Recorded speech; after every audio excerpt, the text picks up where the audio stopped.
اس بل کے تعلق سے میرے پاس صرف 4 پوائنٹ ہیں سر. ایک یہ کہ اس بل میں وسل بلور بل میں وکٹمائزیشن کی صحیح تعریف نہیں کی گئی, اس کا ڈیفینیشن نہیں بتایا گیا, اور لا کمیشن نے کہا تھا کہ ایک گواہوں کا تحفظات کا پروگرام بنایا جائے, وٹنس پروٹیکشن پروگرام, اس کے تعلق سے اس میں ذکر نہیں ہے. دوسری بات سر, جو غلط کمپلین دیتے ہیں, غلط شکایت کرتے ہیں کسی حکومت کے ملازم کے خلاف, تو لا کمیشن کی سفارشات میں تھا کہ ان پر جرمانہ عائد کیا جائے, اس کا بھی اس میں ذکر نہیں ہے. اور اس بل میں سر انکشافات کی تعریف صحیح طریقے سے بیان نہیں کی گئی ہے. جس طریقے سے لا کمیشن نے اس کی تعریف کی تھی اس کا ذکر اس میں نہیں ہے. اور ویجیلنس کمیشن کے جو اختیارات ہیں وہ بالکل ہی صرف سفارش کے حد تک ہیں, یعنی وہ سفارش کر سکتے ہیں, اور جب ڈپارٹمنٹ کمپیٹنٹ اتھارٹی کے پاس جائے گا تو یا تو قبول کر سکیں گے, یا اگر نہیں قبول کرتے تو ان کو لکھ کر دینا پڑے گا. میں چاہوں گا کہ ویجیلنس کمیشن کو بھی زیادہ اختیارات دیے جائے کہ اگر وہ سفارش کرتے ہیں کسی ملازم کے خلاف تعزیتی کارروائی کی جائے تو اس کو پورا کیا جائے. سر, اب لوک پال اور لوک آیوگ بل کے تعلق سے, وسل بلور بل کے تعلق سے تو یقیناً حکومت کی میں تائید کروں گا, مگر لوک پال اور لوک آیوگ بل پر میں تائید نہیں کر سکتا. کیوں نہیں کر سکتا سر؟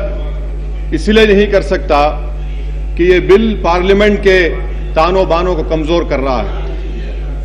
یقیناً سر کرپشن ایک بہت بڑا مسئلہ ہے, ہمارے ملک کے لیے ایک بہت بڑا سنگین خطرہ ہے, اس میں کوئی شک کی گنجائش نہیں ہے. مگر ہمارا ماننا یہ ہے سر کہ کرپشن سے زیادہ خطرہ اس ملک کو دانشورانہ بددیانتی سے ہے. اس کا ہم کیسے روک تھام کریں گے؟ آج اسی دانشورانہ بدنیتی کا شکار ہم لوگ ہیں, دلت لوگ ہیں, جس کو انگریزی میں کہتے ہیں انٹلیکچوئل ڈس آنیسٹی. اس انٹلیکچوئل کرپشن کا ہم کیسے خاتمہ کریں گے؟ اور اس بل کے سلسلے میں سر میں نے 2 ترمیمات پیش کی ہے. ایک یہ کہ لوک پال کے دائرے کار سے وزیر اعظم کو نکالا جائے. کیوں نکالا جائے؟ سر, ہماری پارلیمانی جمہوریت میں وزیر اعظم ایک جلیل القدر عہدہ ہے, اور جو بھی اس عہدے پر فائز ہوتا ہے وہ کسی بھی جماعت سے اس کا تعلق ہو, اور چاہے اس جماعت سے اس کا تعلق ہو جس سے میں راضی نہیں ہوں, مگر وہ ایک ایسا ہوتا ہے جس کی ہم سب ایک عزت کرتے ہیں کہ کم سے کم اس عہدے پر کوئی شک نہ کرے. یہ جو قانون آپ بنائے جا رہے ہیں, یہ اس کی بنیاد اس دائرے سے شروع ہوتی ہے کہ وزیر اعظم بھی کرپٹ ہے, وزیر اعظم پر بھی الزام لگایا جا سکتا ہے. اسی لیے میں اس کی مخالفت کر رہا ہوں. رہا سوال منموہن سنگھ کی ایمانداری کا, تو تاریخ میں مورخ لکھے گا کہ ہندوستان کی تاریخ کا ایک ایسا وزیر اعظم گزرا جس کے کردار پر کوئی داغ نہیں. مگر منموہن سنگھ یہاں پر رہیں گے, کل کوئی اور وزیر اعظم آئے گا, کسی بھی جماعت سے آئے گا. اگر ہم عاملانہ اختیارات کسی بھی وزیر اعظم سے چھین لیں گے تو کون سا وزیر اعظم کام کرنے تیار ہوگا؟ مجھے بتائیے کون سا وزیر اعظم کام کرنے تیار ہوگا؟ اور مجھے افسوس ہوتا ہے کانگریس پارٹی کے اوپر کہ وہ اپنے ایک نوجوان کو لانا چاہتے ہیں, مگر کیسا لانا چاہتے ہیں؟ وہ تو ایسے ماحول کو تیار کر رہے ہیں کہ وہ اگر کوئی آئی بھی جائے گا تو کوئی کام وزیر اعظم نہیں کر سکے گا, کوئی کام نہیں کر سکے گا. دوسری ترمیم سر میں نے جو اس بل کے تعلق سے پیش کی ہے وہ یہ ہے کہ کسی ایم پی کے خلاف 7 سال کی لیمیٹیشن پیریڈ دی گئی ہے. سر, اگر آپ اور ہم الیکشن جیت کر آتے ہیں, الیکشن پٹیشن اگر ہمارے خلاف کوئی ڈالتا ہے تو اس کی میعاد یا اس کا لیمیٹیشن 6 مہینے کا ہوتا ہے.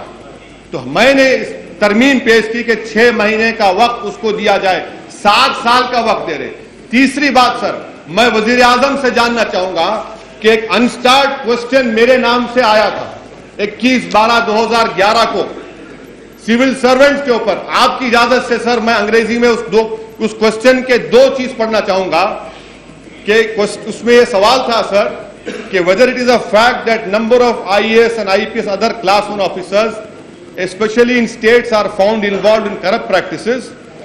دوسرا اس کا تھا سر کہ whether the government proposes to amend the conduct rules and civil service rules to make the premier service clean.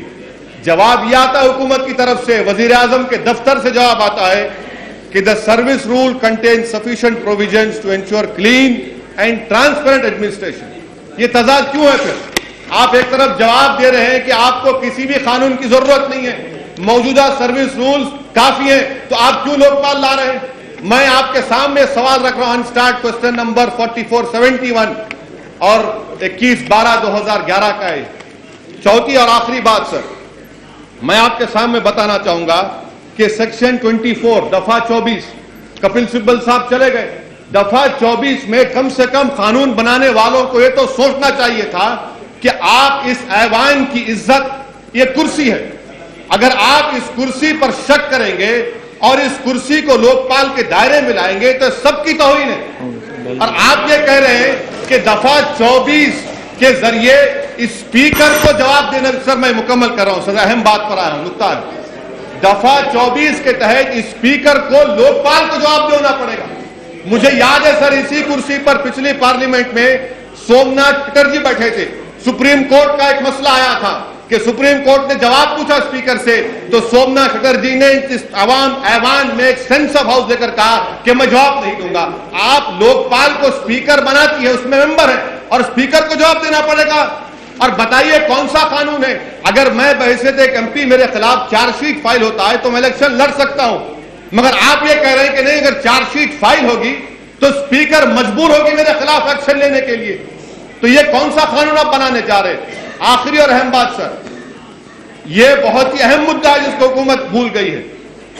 دفعہ 14H میں یہ بات لکھی گئی ہے کہ جو کوئی بھی لوگوں سے چندہ لیتے ہیں ان کے اوپر بھی لوک پال آئے گا, جو باہر سے پیسہ منگواتے ہیں. اور میں بات اس لیے کہہ رہا ہوں سر کہ میں جانتا ہوں کہ ایسے کئی دینی مدرسے ہیں مسلمانوں کے جن کے پاس قانون کا پرمیشن ہے. آپ یہ کہہ رہے ہیں کہ وہ بھی لوک پال میں آئیں گے. آپ ایک تنازع کھڑا کر رہے ہیں یہاں پر.